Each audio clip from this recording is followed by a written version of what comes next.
Hello! Welcome to Slate Money, your guide to the business and finance news of the week. I'm Felix Salmon of Axios. I'm here with Elizabeth Spiers of New York Times. Hello. I'm here with Molli Peck of Axios. Hello, hello. We are going to talk about a piece I wrote for Axios about the potential cost to the U.S. domestic economy of America's pivot towards Russia and away from Europe. We are going to talk about Intel, which apparently people think might be wanting to break itself up and sell itself off in pieces. We are going to talk about Quince, which is a smoother, more natural version of Shein and Temu. We have a Slate Plus segment on med spas. We have an egg watch.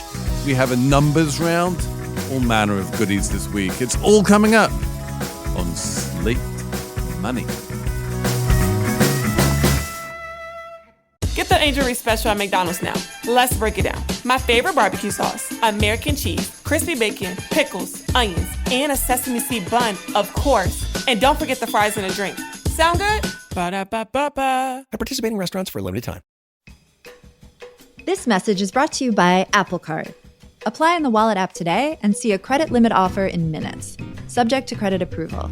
Apple Card by Goldman Sachs Bank USA, Salt Lake City branch. Member FDIC.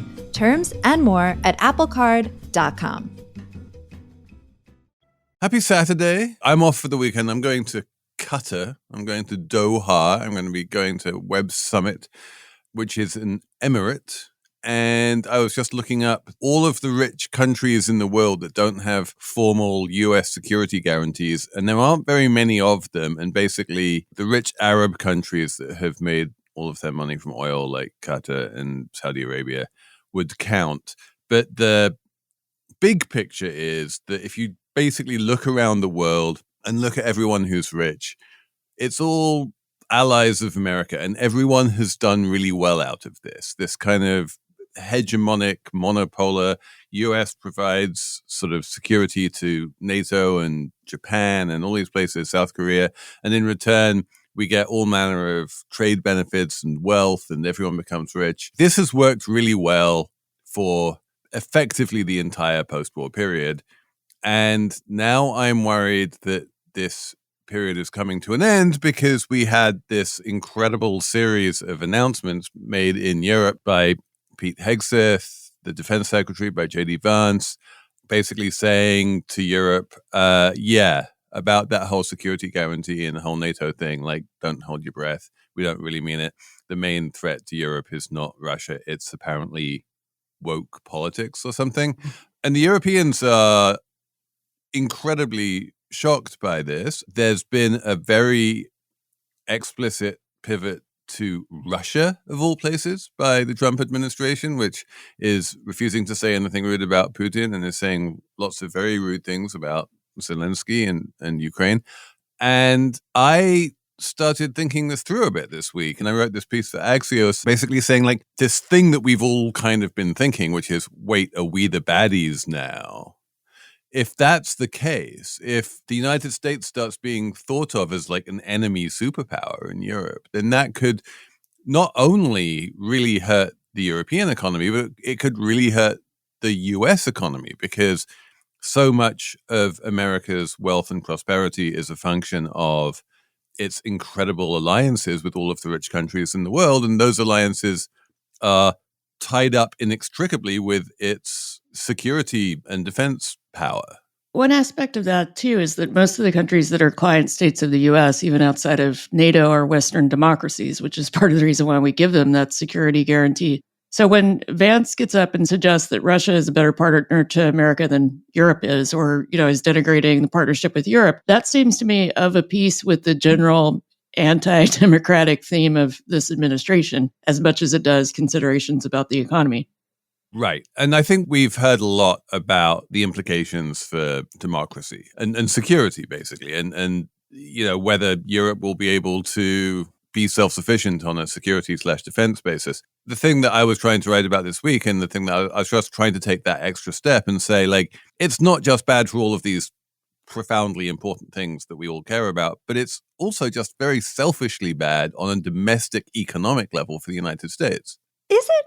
So your piece in Axios, I thought, was just excellent. You point out like US companies employ 5 million Europeans, European companies employ 5 million Americans, 60% of foreign investment into the US comes from Europe, more than 60% of foreign investment by the US goes into Europe. It's like very beautiful economic. The two between them account for more than 50% of entire global GDP. I mean, it's by far the richest and most prosperous relationship in the world. Yes. And the US basically built it with the Marshall Plan. Like, we planted the seeds, we watered the earth, we did all the stuff, and it's blossomed into this incredible economic trading partnership and allyship and the security. You make that really clear. And the fact that for the past week, the Trump administration's going around and just like, I don't know, pooping on all of that is really wild. And I was on the BBC this week, and the lovely announcer, his name is Roger, and he's a self-proclaimed boomer and, you know, worked for the BBC for forever and is usually very like level-headed and conservative. He, in the middle of talking about like business stuff, he was like, and the president said he was the king on Truth Social this week. And what's going on? He was just like, what is happening? And I was like, Roger, I don't know. As someone whose dad is an English conservative boomer named Roger, I totally get it, because he's been saying the exact same thing. I was like, I don't know. I felt like I was suddenly a spokesperson for America, which I am not. Anyway, all of that said, are we sure what President Trump is doing will actually have economic consequences? Because we can have tense relationships with other countries and still have like a big, good, profitable, revenue GDP generating situation, can't we? I mean, China being the classic example. Yeah. China and the US were like frenemies forever. We are mutually money-making partners in not crime or whatever, you know, like you don't have to be friends to do revenue, to do GDP, to do economy. So this is exactly the point that I was trying to make, right? Which is that the economic ties between the US and China are tiny and frayed and thin and nothing compared to the economic ties between the US and Europe. And there's this quote in my piece that Hank Paulson used to say quite a lot, which is that he was chatting away to a Chinese official, and the Chinese official says to him, "You guys have all the best allies." That China is like incredibly jealous of America's relationship with Europe in particular, because that is the relationship that both of them want, and that is the relationship that America has tied up. Yeah, sure, there are some employees of American firms in China. You know, there are some employees of Chinese firms in America. There's some investment back and forth. But it's like 2 orders of magnitude less than what we're seeing with Europe. Isn't China our number 2 trading partner after Mexico? Like they go back and forth.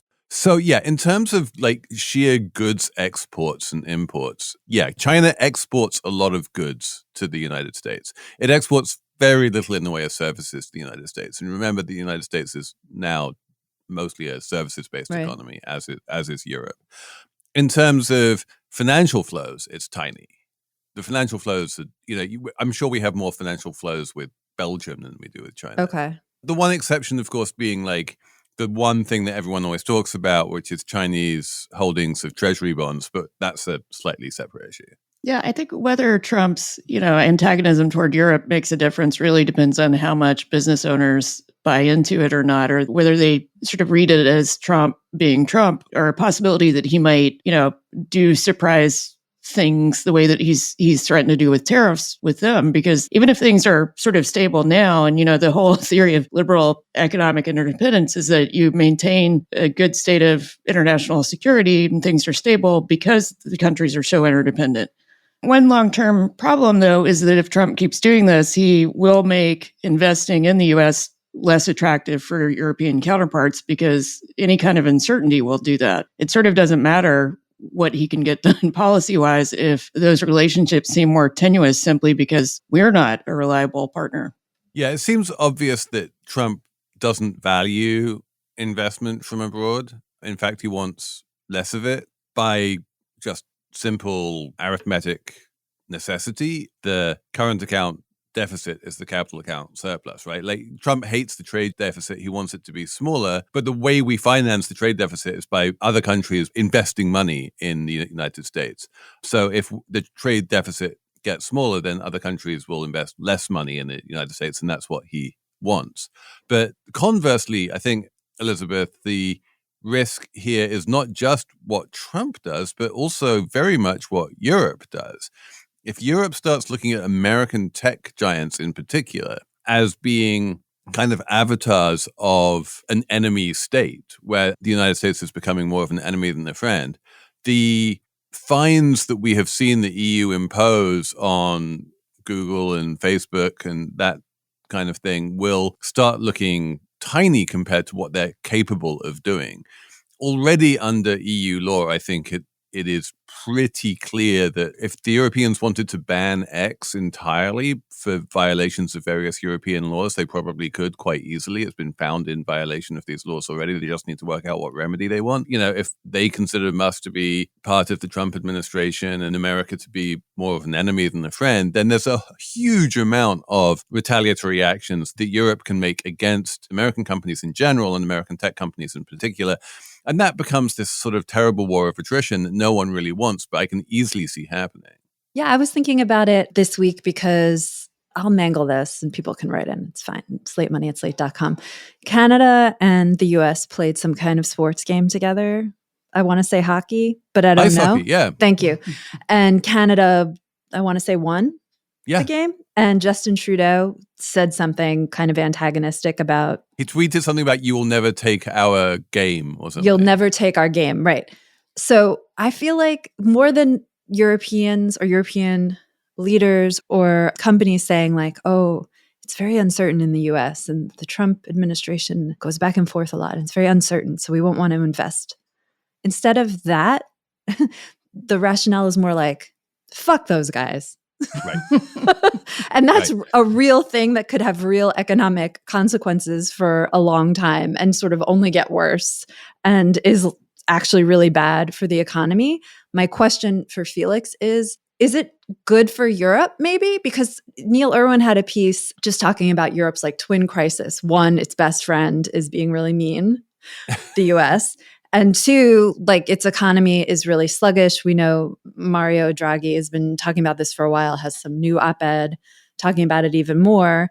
Is it possible that like breaking up with the US will drive Europe to invest more in itself, invest more in defense, and that will drive, you know, a surge in productivity or in economic growth or things like that? Just like the need to be more independent?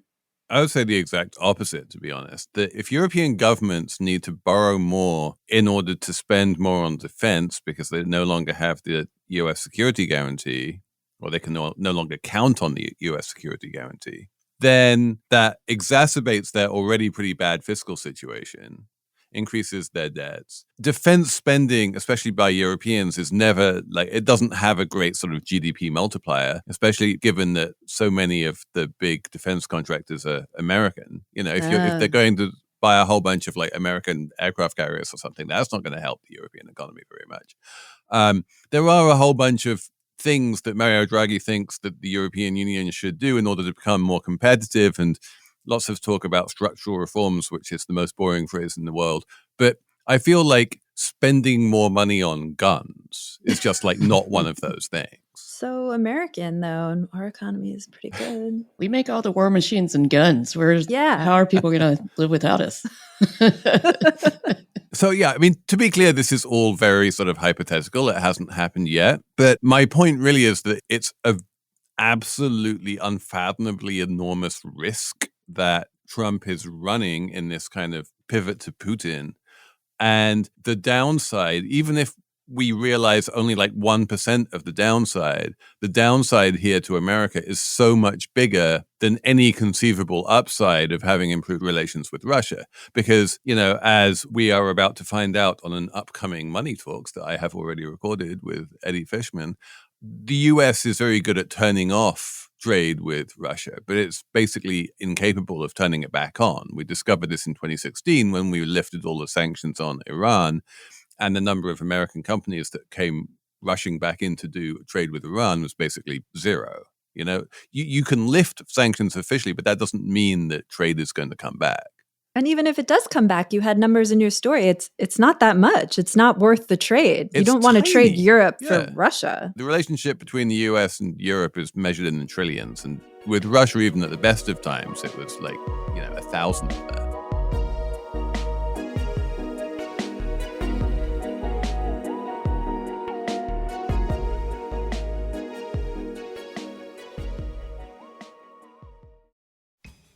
As a small business owner, you don't have the luxury of clocking out early. Your business is on your mind 24/7. So when you're hiring, you need a partner that grinds just as hard as you do. That hiring partner is LinkedIn Jobs. When you clock out, LinkedIn clocks in. LinkedIn makes it easy to post your job for free, share it with your network, and get qualified candidates that you can manage, all in one place. LinkedIn's new feature can help you write job descriptions, then quickly get your job in front of the right people with deep candidate insights. 72% of small and medium-sized businesses using LinkedIn say that LinkedIn helps them find high-quality candidates. You can even add a hashtag hiring frame to your profile picture and get 2 times more qualified candidates. Find out why more than 2.5 million small businesses use LinkedIn for hiring today. Post your job for free at linkedin.com/slate. That's linkedin.com/slate to post your job for free. Terms and conditions apply. Slate Money is sponsored this week by Shopify.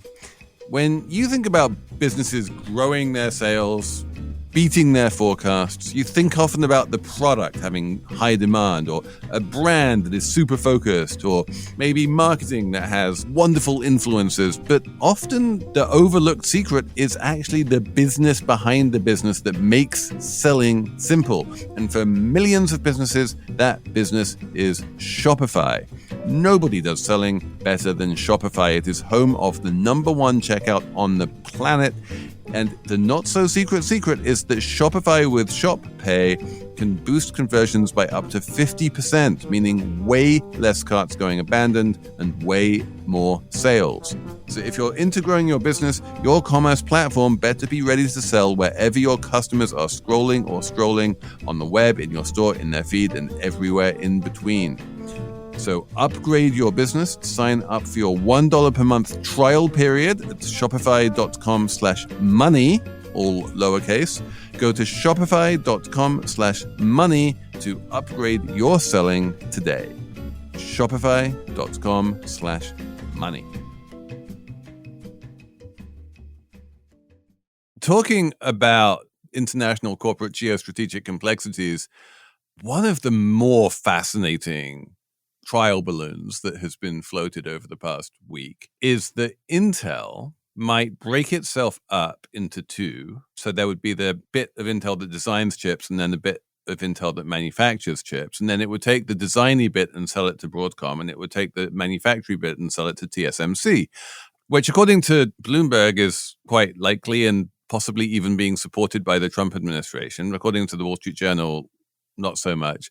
But this, of course, is just so fraught from a regulatory perspective. The idea that TSMC, this like Taiwanese company, would basically take over the fabs of Intel. It may or may not make sense from an economic perspective, but in order for those kind of deals to happen, and Intel stock went up a lot on this news, you really do need all of the regulatory bodies in sort of Western allied countries to be on the same page and say, oh yeah, we're all friends, so we have nothing to worry about in terms of geopolitics.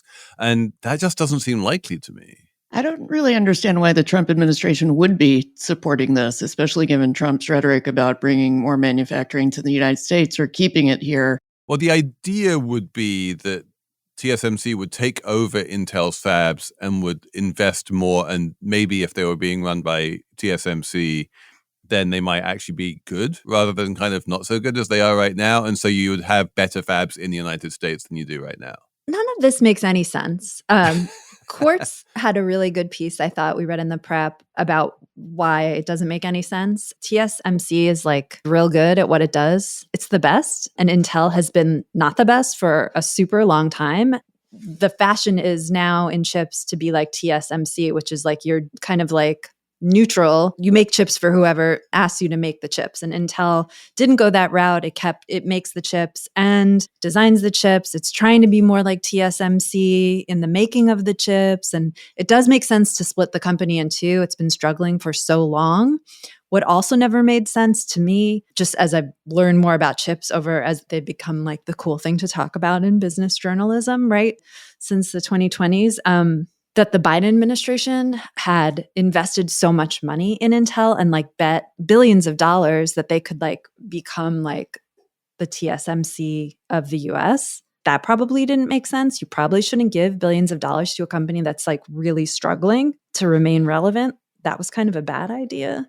And the company has been not doing well. So it does need probably a buyer, or it needs to do something. But I don't think TSMC, like, they have no incentive to like put their thumb on the scale to do a US chip deal in any way. It's very not obvious that TSMC actually particularly wants to buy Intel's fabs, or that, it wants to take on those employees, or that it could bring those employees into the TSMC way. I think it would rather just build its own. Yeah. But at some level, if the price is good and attractive enough, then maybe it'll do that deal. But TSMC has never been a company that has grown particularly by acquisition.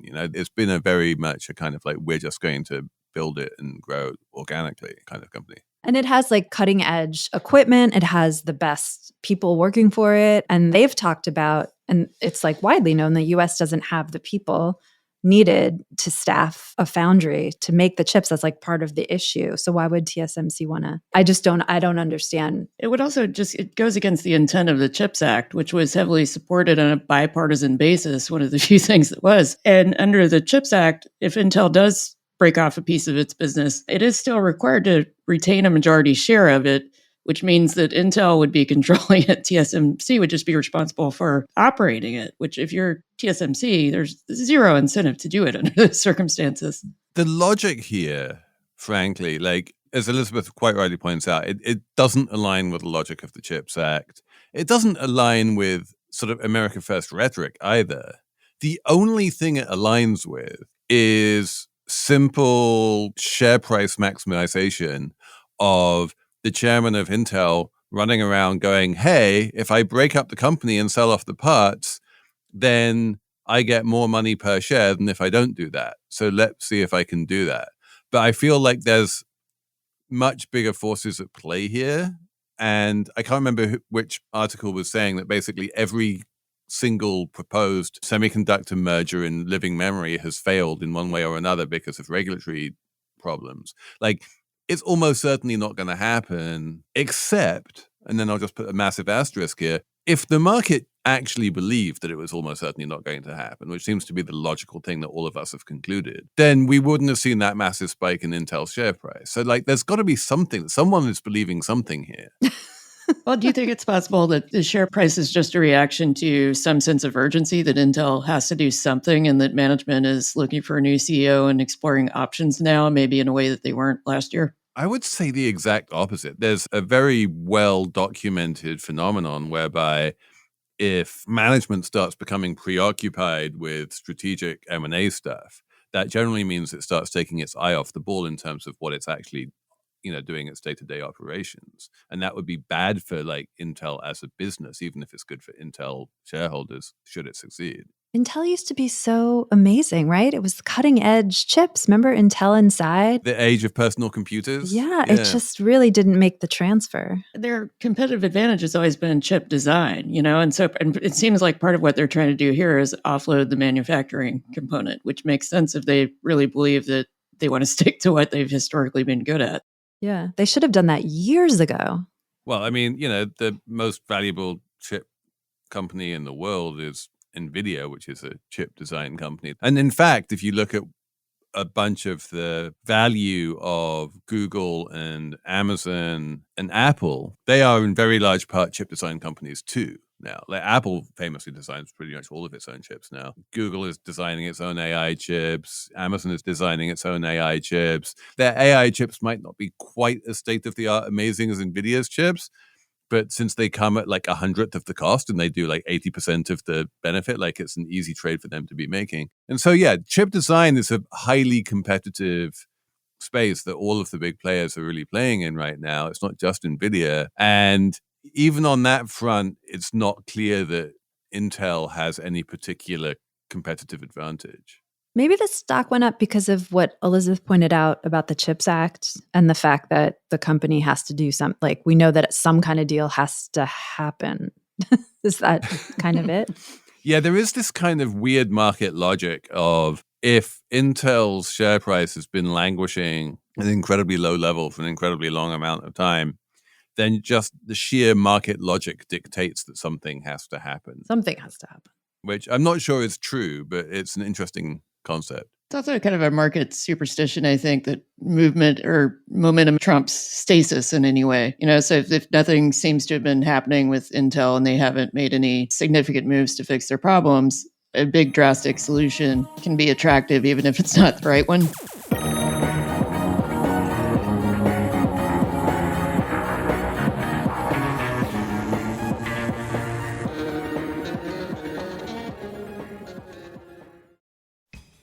This message is brought to you by Apple Card.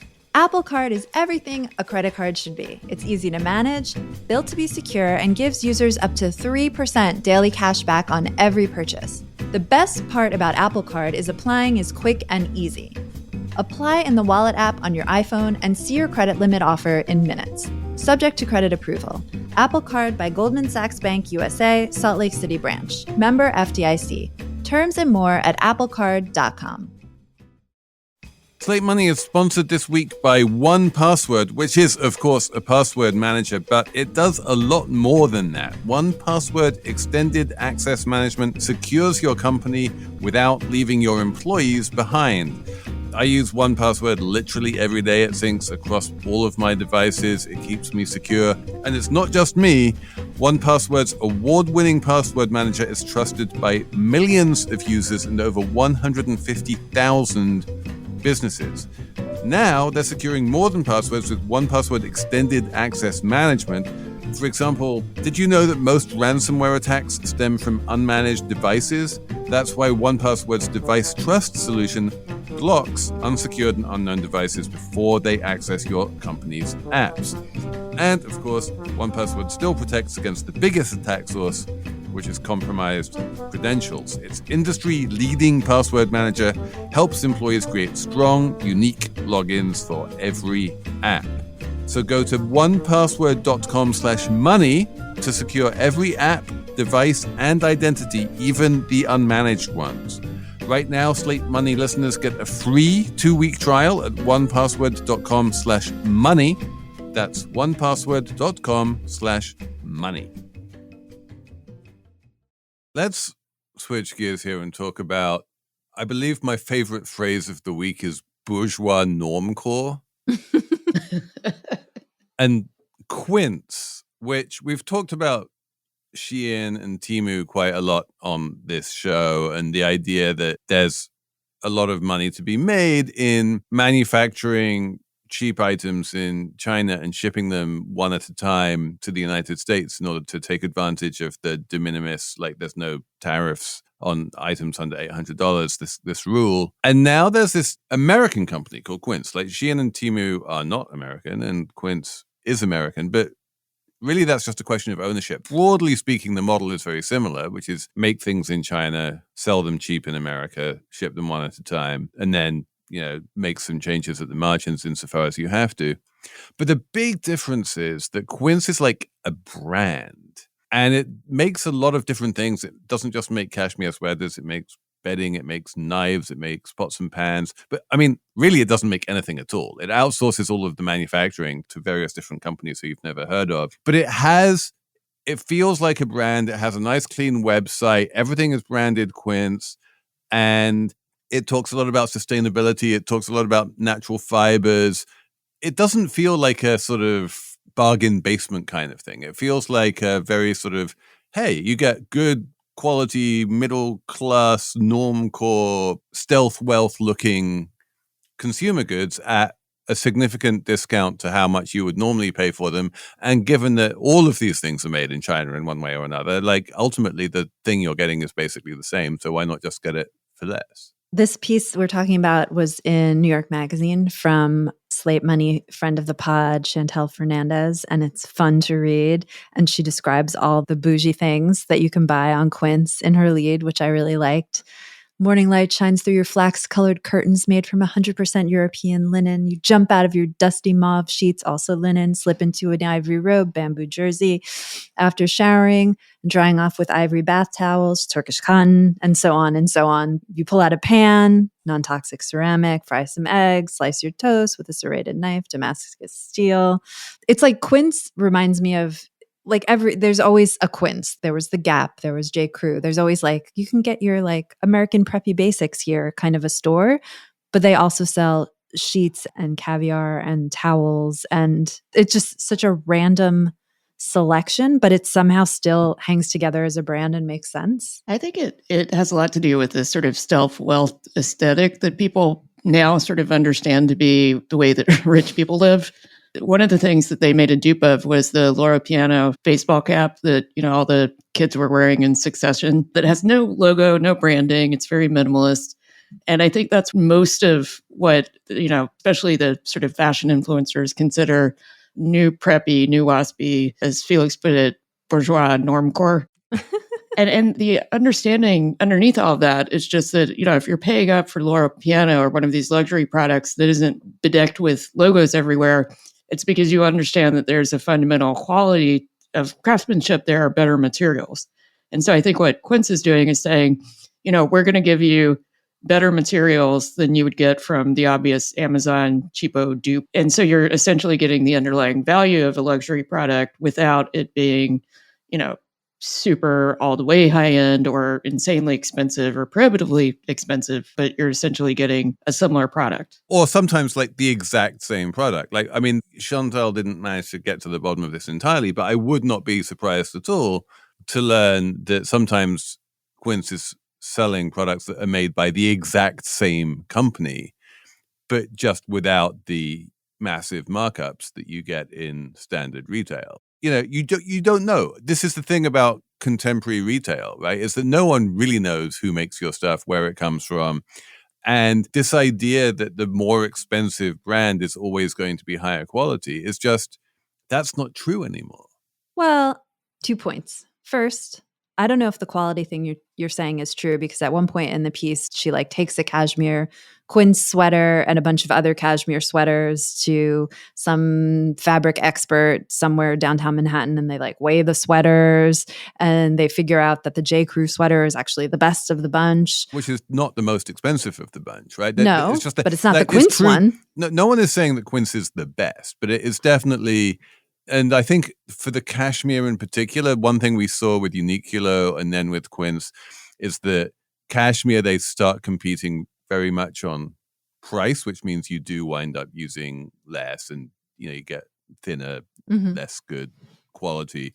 I think once you move away from the cashmere in particular and you start talking about things like, Turkish cotton or linen or steel or ceramic or whatever, then at that point, it becomes much harder to make a case that the Quince quality is lower. Okay. The other thing I would say, and maybe this is true, like you're saying, it's hard to distinguish between fashion brands and retailers. The methods, it seems like Quince uses to keep its prices low sounds even more cutthroat than usual, the way she's describing them. They don't do a mass order from a manufacturer in China, where the Gap or J. Crew or something will go and say, we're gonna take 100 of these sweaters. Quince is just we want one for now. We'll want 2. We have an order for 5, so we'll take 5. And somehow they've strong-armed all these manufacturers into deals like this, which sound kind of not great for the manufacturers, which maybe that's fine. I don't know. And that helps keeps prices low. And then the other thing, which I think is really common, of course, in fast fashion, is just the ripping off of other people's items and brands, the constant stealing of designs and things like that, which is technically legal, but sometimes gets dicey. There are a lot of dupes. And one of the things that Quince does is that on every single product page, they link to a much more expensive version of the same thing and say, look at this is much more expensive, and it's basically the same thing. And they are front and center saying like, we have basically duplicated this thing, Yeah. which costs like $600 and we are selling it for $200. Wouldn't you rather have the $200 version?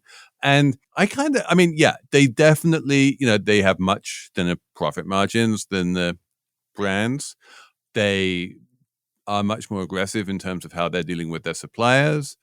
And they are leaning into this idea that the consumer is price sensitive in the way that, J. Crew does not, right? J. Crew doesn't lead front and center all day, every day with, look how low our prices are. Yeah. J. Crew is trying to build up something, they want you to want to pay a premium for their product.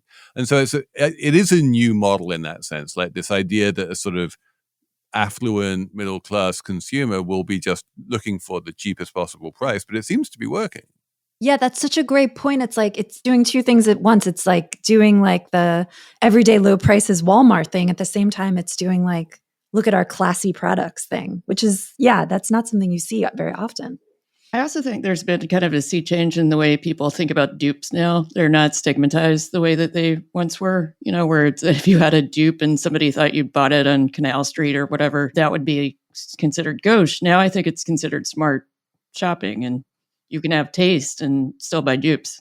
Yeah, it's the difference between dupes and fakes, right? The fakes were considered, counterfeits. They were considered déclassés, whereas dupes, especially once you start realizing how high quality they are these days, people are like, well, why would I pay 3 times as much for the same thing? I read maybe 3 stories about dupes. Also, I think they were all in New York Magazine about how popular dupes are now, to the point where everything is a dupe. Like you go on TikTok and everyone's like, this lipstick is the perfect dupe for that lipstick. These shoes are the dupe for that shoes. Like no one's wearing anything that's not a dupe. The interesting question here is like, what's the end game here? Like I feel like we might be in sort of peak Quince right now, but maybe not. I guess the real question is, does Quince establish itself as a desirable brand that people think to themselves, this is high quality, this is cheap, I'm just going to become a Quince buyer, and there starts becoming a real brand value to Quince? Or does Quince always need to sort of win that comparison every time, and it's always just going to be like the cheaper version of something else? I think there's something kind of interesting about the model where basically, in some cases they're using data to scrape from like anthropology or whatever so that they can figure out what the best-selling dress is and then make a dupe of it. And I think what they end up with is this overall home and apparel aesthetic that's basically reflective of whatever the zeitgeist is at any point without creating any in-house design themselves. And so the overall product offerings look like they're current, but it's kind of a mirage, because everything on the site is just representative of smaller trends that other companies are driving. But I'm not sure it matters for their long-term business model if they just keep doing that. That's actually great, because then you can always look contemporary. You're not like married to any specific kind of look or style or anything like a typical brand would be. Yeah, you're free riding on whatever works. Like you let every other brand hire a whole bunch of different designers to come up with ideas, and then whichever one of those ideas works, you just do that, and you don't need to pay any designers, and you don't need to have any failures. It's an amazing model. I mean, it's terrible for the brands that are being cannibalized, but it seems to be working for Quince. Is it terrible for those brands? I mean, the people who are going to buy the $600 Laura Piano hat are not the same people who are going to buy the $50 one from Quince, or are they? Is that what, Felix, is that what you were saying before? I think it depends on the brand. There was a great feature in T Magazine this weekend about the 50 most iconic bags and shoes. And they're all things that you would recognize, even if you didn't know specifically what the original was. You've seen it, played out in later models of fashion. And one of the things about that is just that the reason why these things get duplicated so much, or their influences on later designs, is that it's sort of hard to nail down what makes them unique in a lot of cases. So this past week, a German court decided that Birkenstock, their designs don't constitute applied art, which makes it easier for people to make copies, which is why you do see a million different variations on the traditional Birkenstock. And the company was trying to get in front of that, and they sort of can't, because you have to make an argument that there are pieces of the design that go beyond basic shape and form. Yeah, when we had Alexandra Roberts on that wonderful show, you can't copyright good design. But that's why you see so many clothes with logos all over them, because you can't copyright the logo. Because the form and the function are all inextricably tied together. So you can't be like, that shoe is, I'm Made the for only one who can walking. make this sneaker. I am Yeah. eagerly awaiting the Quince Birkenstock dupe. And I have to say, I am welcoming the rise of natural fibers, dupes, and cheap things, because as a long-standing person who all I wear is natural fibers. I love natural fibers. I don't like stretch anything. I'm like, give me more of this. And if Quince starts making 100% cotton trousers or 100% cotton socks, I'm going to be buying them like there's no tomorrow. I'm so bewildered by that. How could you not like a little stretch in your pants?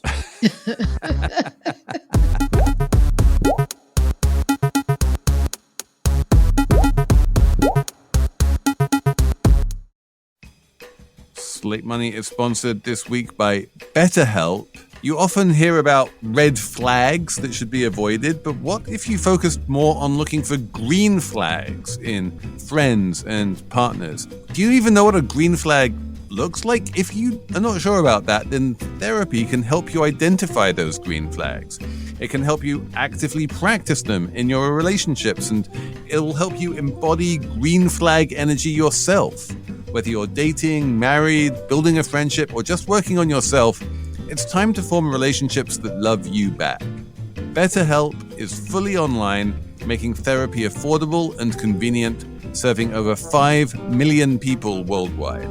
Access a diverse network of more than 30,000 credentialed therapists with a wide range of specialties. You can easily switch therapists anytime at no extra cost. So discover your relationship green flags with BetterHelp. Visit betterhelp.com/slatemoney today to get 10% off your first month. That's BetterHelp, HELP.com/slatemoney. Guys, do we have time for a quick egg watch? Egg watch. Emily, do you have an egg watch update? Cheyna Roth is not here, but eggs still expensive. Expensive. Very expensive. Went to Wegmans. Maybe readers can help with this, actually. I was at Wegmans last weekend. And because they're Wegmans, which is to say they're an amazing grocery store, far superior to all other grocery stores. Come at me, I don't care. Slate Money at slate.com. Their limit on egg buying is 10 cartons. That's 180 eggs. Like, for some reason, a carton of eggs at Wegmans is 18, which is like, what? They have 12 cartons too, but yeah, you can max to 180 eggs at Wegmans. That's their rationing. That's how good their supply chain is. And if anyone has any insider knowledge on how it's possible that they're able to obtain enough eggs to keep their customers just like swimming in eggs, let us know. The other thing to note on Egg Watch on February 22nd, 2025 is a wonderful story in the Wall Street Journal about the quote, Wall Street of eggs. Everyone should read it. It's an exchange where you can go, and if you have eggs to sell or you want to buy eggs, you can go to the egg clearinghouse and you can bid on eggs. It used to be kind of like a quiet situation, but now busy. A lot of bidders, but not that many sellers was my takeaway from this piece. My other question for you, Emily, since we're on Egg Watch and it was in Axios Markets, now people are renting chickens? Yes, people are renting chickens to produce their own eggs. That's true. What else do you need to know about that? I mean, that's all you need to know, but that's glorious. I kind of want to just rent a chicken. I'm going to have a chicken wandering around my apartment, laying an egg a day. I'll be like, hey, chick, give me an egg today.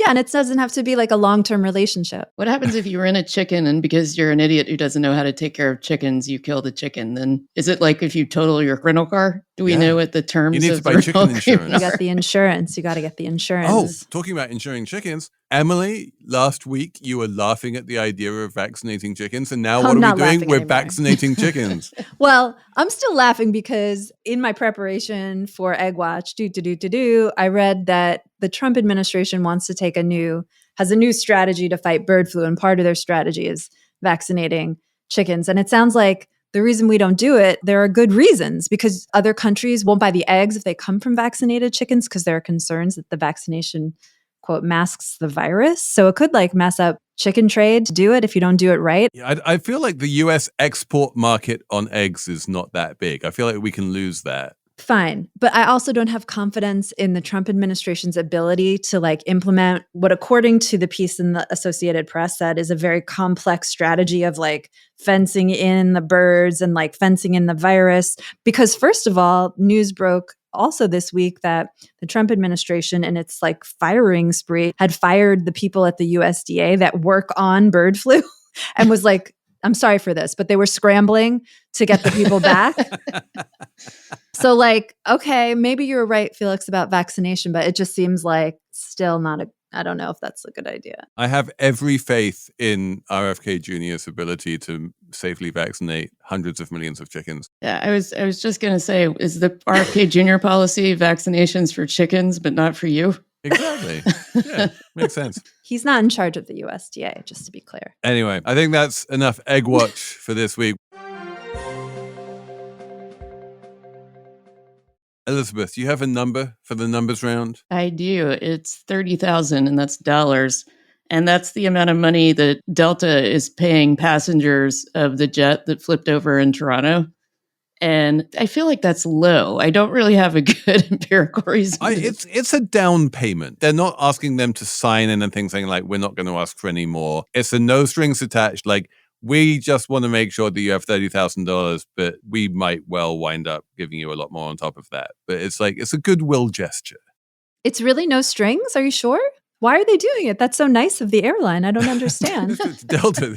They're like, whoops, our bad. Maybe they think like if you take the money, you'll be less apt to sue because you'll be like, that was so nice of them. Would that be why? Or maybe they just reckon that they're going to wind up paying out at least $30,000 to everyone anyway, so they may as well start getting ahead of it. But that doesn't sound like something a company would do. It's not that much compared to the price of the airplane.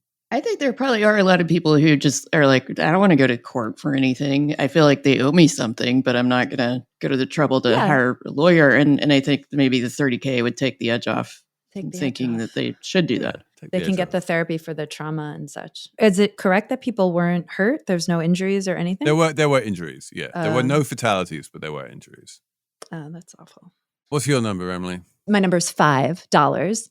That's the cost, or it was the cost to reserve just a seat at New Yorker editor Susan Morrison's event for her Lorne Michaels biography. The reply all apocalypse of That's the week. Right. That's correct. The reply all apocalypse that we all needed to hear about happened. It'll be last week now, but it's a delightful story where New Yorker editor Susan Morrison sends a mass email to like all the fancy media book people about her event at McNally Jackson, which we actually talked about recently, the bookstore in the Seaport. And just people started hitting reply all and they couldn't stop. Graydon Carter apparently said something like, I don't know how much more of my life I can devote to Lorne Michaels in his reply. Everyone was doing just regular reply all, but then Tina Fey jumped in and she was like, Dear Boomers. And she included a link to a YouTube video which explained how to reply to emails. John Hamm jumped in. It was just a fun and delightful story in these times. And I haven't seen a good reply all apocalypse in a while. This is the best one because I've never seen a celebrity reply all apocalypse before. This is what we needed. It's really a window into the celebrity soul. You have Aaron Sorkin saying, how did I get involved with this? Like, my friends, you have replied all just like everyone else. What are you doing? I cannot decide, so I'm going to leave this one up to you, Emily. Do you want 477 or do you want 2,500? 477. Okay. 477 is the number of cat figurines that were stolen in 1 week from a new restaurant called Lucky Cat 22 Bishopsgate, which is owned by Gordon Ramsay. And the theme of this restaurant is it has, those lucky cats that wave with one arm? Yeah. And so these cats are everywhere in the restaurant, and apparently everyone who goes there just winds up stealing a cat, basically. And so he's losing 477 cats a week. Wow. This would seem to be evidence that the cats are not, in fact, lucky for their owners. For their owners. I guess they're not big enough where you could just steal one and it's very inconspicuous. Yeah, you can just drop it in your dupe Birkin and no one will know. Now I want one. I bet they're for sale online somewhere. They're not expensive, but No. I think like if you get a genuine lucky cat from Lucky Cat 22 Bishopsgate, maybe that's like even more special than if you just buy one at a souvenir store in Chinatown. Is he going to keep replacing them, or is he going to? I think he should do bigger ones. That's what he was saying. He was like, so far I've been replacing them, but at some point maybe I can't afford to replace them anymore, and I'm going to have to, put them behind glass or something. You're going to have to change the name to No Lucky Cats. On which note, I think we will wrap it up for this week. Thank you so much for listening to Slate Money. Thanks so much for emailing us on slatemoney@slate.com. Thanks so much to Cheyna Roth and to Jessamine Molli and to Merritt Jacob for producing. And we'll be back next week with even more Slate Money.